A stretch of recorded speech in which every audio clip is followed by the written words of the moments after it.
السلام علیکم، میں اسد اللہ خان ہوں۔ بہاول نگر میں پیش آیا واقعہ اس عید کا سب سے بڑا واقعہ بن کے سامنے آ گیا ہے۔ یعنی اس عید پر جتنی ڈسٹربنگ نیوز، ڈسٹربنگ ویژولز کے ساتھ سامنے آئی ہیں، شاید پہلے کبھی ایسا نہ ہوا ہو کہ اس وقت تاثر یہ بنا ہوا ہے، خبر یہ بنی ہوئی ہے کہ دو اداروں کے افسران یا جوانوں کی آپس میں شدید لڑائی ہوئی ہے، مار پیٹ ہوئی ہے۔ ویڈیوز کم از کم یہی بتا رہی ہیں، اور اس واقعے کے حوالے سے بہت ساری کہانیاں زیر گردش ہیں، کیونکہ ابھی تک اس واقعے کے بارے میں آفیشیل ڈیٹیلز آفیشیلی آئی جی پنجاب کی طرف سے پریس کانفرنس کے لیے نہیں بتائی گئیں۔ وہ آئی جی پنجاب جن کو بڑا شوق ہے میڈیا پر آنے کا، جن کو بڑا شوق ہے پریس کانفرنس کرنے کا، جن کو بڑا شوق ہے دھمکیاں دینے کا، للکارنے کا، اور گولی کے جواب میں گولیاں مارنے کا، اور گھروں میں گھسنے کا، جن کو بڑا شوق ہے، وہ آئی جی پنجاب اب خاموش ہیں، چونکہ آفیشیلی اس واقعے کے بارے میں کوئی تفصیلات نہیں بتا رہے، اس لیے طرح طرح کی سٹوریز زیر گردش ہیں۔ لیکن مقامی رپورٹرز، مقامی صحافیوں سے بات کر کے، مقامی افراد سے بات کر کے جو اندازہ ہوتا ہے وہ یہ ہوتا ہے کہ پولیس نے چند افراد کا پیچھا کیا جو مبینہ طور پر ڈاکو تھے یا ڈکیتی میں ملوث تھے۔ وہ افراد جس گھر میں جا کر رکے، اس گھر پر جب چھاپا مارا گیا تو پتہ چلا کہ یہ تو ایک حاضر service S S G commando کا گھر ہے، اور وہاں سے پھر جھگڑا شروع ہوا۔ ان پولیس اہلکاروں کو جنہوں نے چھاپا مارا تھا، جو گھر میں گھسے تھے، ان کو وہاں پر ان کو یرغمال بنا لیا گیا۔ پھر ان کو چھڑانے کے لیے ایس ایچ او آئے، ان کو بھی یرغمال بنا لیا گیا۔ پھر مزید نفری آئی، پھر اس شرط پر ان کو چھوڑا گیا کہ ان کے خلاف ایف آئی آر ہوگی اور ان کو بند کیا جائے گا۔ ایف آئی آر کر کے ان اہلکاروں کو حوالات میں بند کر دیا گیا۔ غصہ ٹھنڈا نہیں ہوا، یہ سٹوری میں آپ کو بتا رہا ہوں، غصہ ٹھنڈا نہیں ہوا، اور پھر یہ جو جوان تھا فوج کا، یہ بہت سارے اپنے ساتھیوں کو لے کر اور سرکاری گاڑیاں مبینہ طور پر لے کر وہ تھانے میں جاتا ہے۔ تھانے میں جا کر پھر وہ حوالات میں گھس کر ان لوگوں کو جن کو پہلے ہی بند کیا گیا تھا ان پر تشدد کرتا ہے، ان کو مارتا ہے، اور توڑ پھوڑ ہوتی ہے تھانے میں، پورے سسٹم کمپیوٹر سب توڑ پھوڑ کر دی جاتی ہے۔ پھر یہ لوگ ہسپتال جاتے ہیں، ان کو مبینہ طور پر ہسپتال میں لے کر ہسپتال کے اندر گھس کے مارا جاتا ہے، ان کو آن ٹوز کیا جاتا ہے، ان کو گھٹنوں پر لایا جاتا ہے، ان کو لٹا کر ان کو ٹھڈے مارے جاتے ہیں، ان کو زخمی کیا جاتا ہے، اور اطلاعات کے مطابق چند جو اہلکار ہیں وہ اب بھی شدید زخمی ہیں اور زیر علاج ہے۔ یہ وہ کہانی ہے جو ہمیں معلوم ہو رہی ہے۔ اب اس کہانی میں اگر مکمل حقیقت نہ بھی ہو، یعنی اس میں چلیں آپ ڈاؤٹ بھی کر لیں، کیونکہ سرکاری موقف سامنے نہیں آیا، ڈاؤٹ بھی کر لیں تو بھی چند سوالات اس میں پیدا ہوتے ہیں، چند اہم سوالات پیدا ہوتے ہیں۔ یعنی پہلا سوال تو وہی ہے جو میں نے کہہ دیا کہ اس میں ابھی تک پنجاب آئی جی پنجاب اور چیف منسٹر پنجاب، چونکہ یہ پنجاب میں ہوا ہے، یہ خاموش کیوں ہے؟ کیوں اس پر معنی خیز خاموشی اختیار کی ہوئی ہے؟ کیوں ابھی تک اس پر آفیشیل موقف ہمارے سامنے نہیں آیا ہے؟ دیکھیے، یہ جو اس کو پولیس کے کردار کو ریلیٹ کر کے دیکھا جا رہا ہے، یعنی پولیس کا ابھی جو پولیس کے ساتھ ہوا، یا پولیس جس طرح سے گھر میں گھسی ہے اس کو ریلیٹ کر کے دیکھا جا رہا ہے پولیس کے اس کردار سے جو اس نے 2 سال میں ادا کیا ہے۔ یعنی پہلا سوال تو یہ اٹھ رہا ہے کہ پولیس کسی کے گھر میں داخل ہوئی تو کیسے داخل ہوئی؟ اس کے پاس وارنٹ نہیں تھے تو کس گھر کے اندر چار دیواری کا تقدس پامال کرتے ہوئے گھر میں داخل کیوں ہوئی؟ اچھا، اب یہ الگ بحث ہے کہ وہ ڈکیت تھے، وہ پولیس کو پتہ نہیں تھا کہ وہ کس کا گھر ہے، وہ ایس ایس جی کمانڈو کا گھر ہے، تو پولیس کو پتہ نہیں تھا، پولیس داخل کیسے ہو گئی؟ اب آج پولیس کے کسی کے گھر میں داخل ہونے پر یہ ریاکشن آ رہا ہے کہ وہ کسی کے گھر میں داخل ہو گئی، اور یہ شدید ریاکشن ہے، شدید رد عمل ہے، اور اس کے نتیجے میں پولیس کو مار کے لہو لہان کر دیا گیا۔ لیکن یہی پولیس تھی جب ریحانہ ڈار کے گھر میں گھس رہی تھی، جب عام کارکنوں کے گھر میں گھس رہی تھی، جب توڑ پھوڑ کر رہی تھی، چار دیواری کا تقدس پامال کر رہی تھی، لوگوں کے گھروں میں گھس کر پچھلے 2 سال میں بچیوں کو تھپڑ مارے جا رہے تھے، اور خواتین کی بے حرمتی کی جا رہی تھی، اور یعنی ایسے لوگ جن کو سسپیکٹ قرار دے کر یا سیاسی طور پر نشانہ بنانے والوں کو، یعنی آپ دیکھیں نا کہ عثمان ڈر کے گھر میں کتنی مرتبہ پولیس گھسی، اور جس شخص کی ایمان پر گھسی وہ آج وزیر دفاع بنا بیٹھا ہے۔ نہ شرمندگی ہے، نہ حیا ہے، نہ کوئی شرم ہے۔ یہ سب کچھ ہم نے پاکستان میں پچھلے 2 سال میں ہوتے دیکھا ہے۔ لیکن آج پولیس جب نے وہی کام کیا ہے جو ان کی ایک روٹین بن چکی ہے، جو ان کا ایک معمول کا واقعہ ہے، جب آج یہی کام پولیس نے کیا ہے تو اس پر شدید رد عمل ظاہر کیا گیا ہے۔ تو اگر کسی شخص کے آج گھر میں گھسنے پر یہ رد عمل آیا ہے تو پھر پچھلے 2 سال میں پولیس بغیر وارنٹ کے جن کے گھر میں گھسی ہے، تو پھر اس کا حساب کون دے گا، اس کا جواب کون دے گا؟ تو یہ ایک اہم سوال ہے. دوسرا یہ ہے کہ کیا کوئی بھی اہلکار اس کا تعلق کسی بھی ادارے سے ہو، اس کے گھر میں گھسنا زیادہ بڑا جرم ہے ایک عام آدمی کے گھر میں گھسنے سے؟ یہ ایک علیحدہ سوال پیدا ہو رہا ہے. یہ ظاہر ہے اس کی وجہ سے ساری یہ خرابی اور لڑائی پیدا ہوئی. اچھا، پھر ایک سوال یہ پیدا ہوتا ہے کہ چلیں پولیس نے تو غلط کیا، لیکن اگر پولیس اہلکار غلط کریں، کسی کے گھر میں گھس جائیں، تو اس کے جواب میں کیا کسی شہری کے پاس اتنی طاقت ہے کہ وہ پھر حوالات میں گھس کر ان کو مارے؟ یہ بحث بھی ہو رہی ہے کہ نہیں، اس کو ادارے کے ساتھ لڑائی نہ بنایا جائے، اس کو یہ چند اہلکاروں کے ساتھ لڑائی ہے. تو پھر سوال یہ پیدا ہوتا ہے کہ اگر ایک ایسے کمانڈو جو تھا اس کے گھر میں اگر گھسا گیا ہے تو پھر وہ اپنے باقی ساتھیوں کو جمع کر کے کیسے لے آیا، اگر یہ ادارے کے ساتھ لڑائی نہیں ہے؟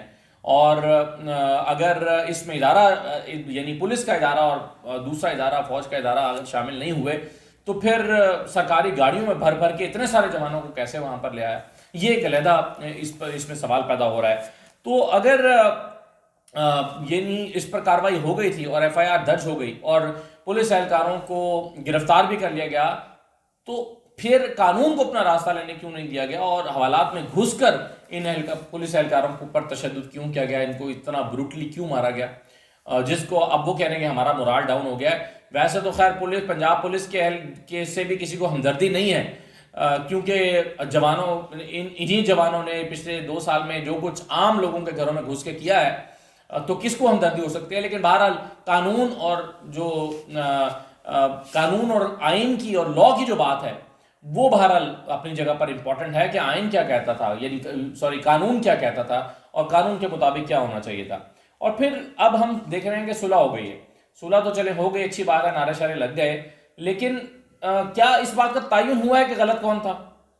پولیس کی سٹوری صحیح ہے یا غلط ہے؟ ہمیں کچھ نہیں پتا، کیونکہ کوئی سرکاری موقف نہیں آیا. میں شروع سے کہہ رہا ہوں، جب پولیس کا ایک موقف ہے یا سٹوری زیر گردش ہے کہ پولیس نے ڈکیتوں کا تعاقب کرتے ہوئے یا ڈکیتی میں ملوث یا معاون لوگوں کا تعاقب کرتے ہوئے ایک گھر میں ریڈ کیا ہے، تو پھر یہ سوال پیدا ہوتا ہے کہ اس کا تعین ہو گیا ہے کہ یہ پولیس کا موقف ٹھیک ہے، یا جواب میں کیا واقعی وہ ڈکیت تھے یا نہیں تھے، اور اگر نہیں تھے تو پولیس نے کیسے الزام لگا دیا؟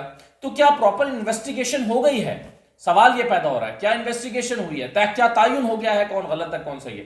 کیا تحقیقات ہو گئی ہیں یا تحقیقات کیے بغیر ہی بصلح ہو گئی ہے؟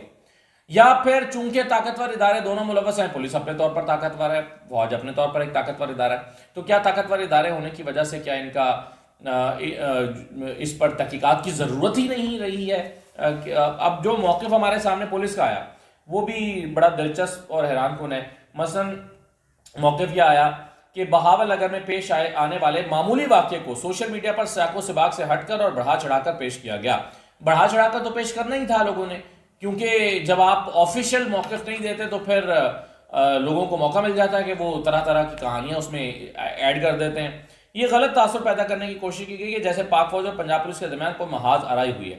سوشل میڈیا پر غیر مصدقہ باتیں وائرل ہونے کے بعد دونوں اداروں کی طرف سے فوری جوائنٹ انویسٹیگیشن کی گئی، جس میں دونوں اداروں کے افسران نے تمام حقائق کا جائزہ لیا اور معاملے کو خوش اسلوبی سے حل کر لیا. تمام حقائق کا جائزہ لے کر معاملے کو خوش اسلوبی سے حل کر لیا. خوش اسلوبی سے کیسے حل کیا جا سکتا ہے؟ یہاں پر بندے زخمی ہوئے ہیں، پتہ نہیں 6 ہیں یا 8 ہیں یا 10 ہیں، لوگ شدید زخمی ہیں، ان کو مارا پیٹا گیا ہے، یا پولیس نے ایک گھر میں گھس کر توڑ پھوڑ کی ہے. ویسے تو خیر جو ویڈیو سرکولیٹ کر رہی ہے کہ جی پولیس آئی تھی، ایک بچی بے ہوش پڑی ہے، اور وہاں پہ اس بارے میں بتایا جا رہا ہے کہ نہیں یہ تو پرانی ویڈیوز ہیں، اس کا اس ویڈیو سے کوئی تعلق نہیں ہے. ایسی ویڈیوز بھی شیئر ہو رہی ہیں، تو بہت ساری چیزیں غیر مصدقہ چل رہی ہیں. لیکن بہرحال جو مصدقہ ہے وہ یہ ہے کہ پولیس اہلکاروں کو مارا پیٹا گیا ہے. تو اگر مار پیٹ ہوئی ہے، کوئی لہو لہان ہوا ہے، تو پھر خوش اسلوبی سے معاملہ حل کرنے کا اختیار کس نے دیا ہے؟ پھر قانون اپنا راستہ کیوں نہیں لے رہا؟ پھر خوش اسلوبی سے معاملہ کیسے حل ہو گیا؟ پھر پاک فوج اور پنجاب پولیس دہشت گردوں، شرپسندوں اور خطرناک مجرموں کو کیفے کردار تک پہنچانے کے پورے صوبے میں مشترکہ کارروائیاں جاری رکھے ہوئے ہیں. عوام سے درخواست ہے کہ وہ سوشل میڈیا کے جعلی پروپیگنڈے پر کام نہ دھریں. یہ بالکل صحیح بات ہے، میں اس سے اتفاق کرتا ہوں کہ جعلی پروپیگنڈا نہیں ہونا چاہیے، لیکن پھر اصل حقائق تو بتائے جائے نا، تاکہ جعلی پروپیگنڈا نہ ہو. پھر یہ بلکہ پروپیگنڈا تو ہوتا ہی جعلی ہے. خیر جعلی پروپیگنڈا کیا ہوتا ہے؟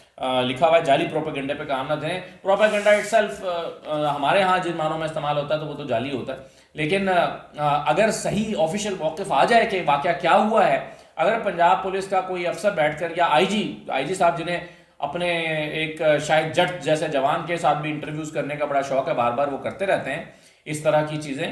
تو آئی جی صاحب کو چاہیے کہ اس واقعے کو ایکسپلین کر دیں، مریم نواز کو چاہیے کہ ٹویٹ کر دیں، بتا دیں کیا ہوا ہے تاکہ پتہ چلے اور پروپیگنڈا دم توڑ دے. تو یہ خوش اسلوبی سے معاملہ حل کیا گیا ہے، اور یہ جو خوش اسلوبی کا لفظ ہے اس کا بھی کافی مذاق بنایا جا رہا ہے اس وقت تمام میں کہ یہ خوش اسلوبی کیا ہوتی ہے. اور اس کے بعد پھر پولیس کے ہی آفیشیل، یعنی یہ جو میسج ہے یہ بھی پولیس کے آفیشیل پیج پر آیا ہے، اور پولیس کے آفیشیل ٹویٹر ہینڈل پر پھر یہ ویڈیو بھی اپلوڈ کی گئی ہے، یہ بھی ذرا دیکھ لیں. اس طرح کی کوئی بھی سازش جو ہے وہ ہم کامیاب نہیں ہوگی. پاک آرمی زور سے کون لگا سکتا ہے جی؟ آپ لگائیں. نعرہ تکبیر، نعرہ تکبیر، پاکستان، پاک فوج، پنجاب پولیس، پنجاب پولیس. بہت بہت آپ لوگ مبارک لوٹ جو میرا خیال ہے وہ سارے جو ہے نا جہاز جہاز کے تنگ آئے ہوں گے. بہت بہت مبارک ہو رہا ہے. چلے جی آپ لوگوں کے ہم تانے میں جانا آپ لوگوں سے کھانا بھی کھائیں گے. تو یہ پھر یہ پاک فوج زندہ باد اور پنجاب پولیس زندہ باد کے نعرے لگا دیے گئے ہیں، گلے مل لیے گئے اور عید مبارک ایک دوسرے کو کہہ دی گئی. اور لیکن سوشل میڈیا پر جو طوفان ہے وہ تھم نہیں رہا اس کے بعد بھی، اور مختلف لوگ اپنا رد عمل جو ہے وہ ظاہر کر رہے ہیں. اب اس میں تحریک انصاف کا آفیشیل موقف بھی سامنے آیا ہے. تحریک انصاف کے آفیشیل موقف پر آنے سے پہلے میں آپ کو ایک دو چیزیں اور بتا دوں. حماد اظہر لکھ رہے ہیں کہ آئی جی پنجاب اور فارم 47 کی جعلی وزیر اعلیٰ اس واقعے کو اپنی شرمندہ وضاحت میں معمولی بات کہہ کر رد کر رہی ہیں. الٹا زخمی پولیس اہلکاروں پر ابھی ایف آئی آر کاٹ دی گئی ہے. ایسی وضاحت دینے سے پہلے آئی جی کو استعفیٰ دینا چاہیے تھا، لیکن انہیں تمغہ بلا وجہ تو نہیں ملا. ابوذر سلمان نیازی نے لکھا ہے کہ despite the fact that I hate police for what it has done in last 2 years but this is absolutely in acceptable cruelty at its peak. What message are we giving to the world? Despicable and pathetic.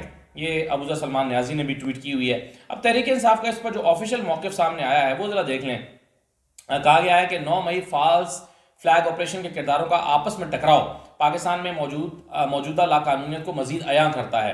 جس کی لاٹھی اس کی بھینس کے جس قانون پر 25 مئی 2022 سے عمل درآمد شروع ہوا وہ آج اژدہا بن کر اپنے ہی بچے کھا رہا ہے. لاقانونیت کا یہ سیاہ راج تحریک انصاف کو توڑنے کے لیے رچایا گیا تھا، لیکن اب یہ ریاست کے وجود کو اندر سے چاٹ رہا ہے. عوام کی چادر چار دیواری کی پامالی اور ان پر تشدد کا ہتھیار ریاستی اداروں نے نہایت بے رحمی سے تحریک انصاف کے خلاف استعمال کیا، لیکن آج خود اس کا نشانہ بن گئے. ریاستی ادارے گزشتہ 11 ماہ سے تحریک انصاف پر ریاستی املاک پر حملہ کرنے کا جھوٹا بیانیہ بنا رہے تھے، لیکن آج خود دن دہاڑے انہوں نے یہی کام سر انجام دیا. آج کے واقعے سے عوام کو یہ بھی پتہ چل گیا کہ ریاستی املاک پر حملے کرنا کس کا وتیرہ ہے اور 9 مئی کا حقیقی ذمہ دار کون ہے. عدلیہ کے بعد پولیس بھی اسی لاقانونیت کے افرید کا نشانہ بن گئی جس کے بل پر پولیس کو سیاسی مقاصد کے لیے استعمال کیا جاتا تھا. پولیس کو اس واقعے سے سبق حاصل کرتے ہوئے خفیہ ایجنسیوں کی ایما پر عوام کی چادر اور چار دیواری اور ان کے بنیادی اور دستوری حقوق کی پامالی کے روایت ترک کر دینی چاہیے. جس انداز میں آئی جی پنجاب اور محکمہ پولیس کے ذمہ داران نے پنجاب پولیس کو لاوارث چھوڑا وہ پورے محکمے کی آنکھیں کھولنے کے لیے کافی ہونا چاہیے. تحریک انصاف بہاول نگر واقعے کی شدید مذمت کرتی ہے اور قانون کے مطابق ذمہ داروں کے محاسبے کا مطالبہ کرتی ہے. یہ جناب آفیشیل ان کا موقف سامنے آیا ہے. تو اب بھی انتظار ہے کہ یہ واقعہ کیا حل ہو گیا ہے، زخمی پولیس اہلکار کیا اس پر خاموش ہو، کیونکہ کچھ آڈیوز بھی آ رہی ہیں. میں پھر بھی ان سب آڈیو ویڈیوز کو غیر مصدقہ کہوں گا. البتہ جو ویڈیوز ہیں جس میں پولیس اہلکاروں کو ننگا لٹا کر مارا جا رہا ہے، تشدد کیا جا رہا ہے اور ان کو لٹا کر جو ہے وہ ان سے جو ہے وہ بیانات لیے جا رہے ہیں، تو یہ ساری ویڈیوز تو غیر مصدقہ نہیں ہیں. یہ تو ظاہر ہے ان میں سے تو بہت ساری چیزیں حقیقت پر مبنی ہیں، لیکن کافی مواد غیر مصدقہ بھی چل رہا ہے. اس کا کلا کما کرنے کے لیے میں پھر کہوں گا کہ پنجاب پولیس کے آئی جی پولیس جو ہیں وہ اگر یا پنجاب پولیس کا کوئی وزیر، کیونکہ سب کو سانپ سونگھا ہوا ہے، وہ آ کر اس پر اپنی رائے کا اظہار کر دیں یا واقعہ بتا دیں اصل میں واقعہ کیا ہوا تھا. تو پھر جھوٹا سچا جیسا بھی بتانا بتائے تو صحیح، تاکہ اس پر مزید جو قیاس آرائیاں وہ دم توڑ دیں اور بے چینی کا خاتمہ ہو. کیونکہ اس عید پر یہ جو سارے معاملات سامنے آئے ہیں اس سے یہ بہت ڈسٹربنگ ویڈیوز ہیں اور اس سے دونوں اداروں کا جو وقار ہے وہ اس پہ فرق پڑا ہے. پولیس کے وقار پر بھی، جو کہ ہے ہی نہیں ویسے تو ماشاءاللہ جو پولیس نے حرکتیں کی ہیں اور جو کر رہی ہے ہمارے پنجاب پولیس کا، تو جو کیا اس پر کامنٹ کرے بندہ. لیکن بہرحال چلیں، جو تھوڑا بہت پولیس کا ایک ادارہ قائم تو ہے، تو جو تھوڑا بہت وقار موجود ہے وہ بھی مجروح ہوا ہے. تو بہتر ہے کہ اس کی آفیشیل وضاحت آ جائے تو زیادہ بہتر ہے، بجائے اس کے کہ یہ وضاحت کر دیں کہ جی خوش اسلوبی سے معاملہ حل ہو گیا ہے. معاملہ تو حل ہو گیا ہے، لیکن ہوا کیا تھا یہ تو بتائیں. اجازت دیجیے، اللہ حافظ.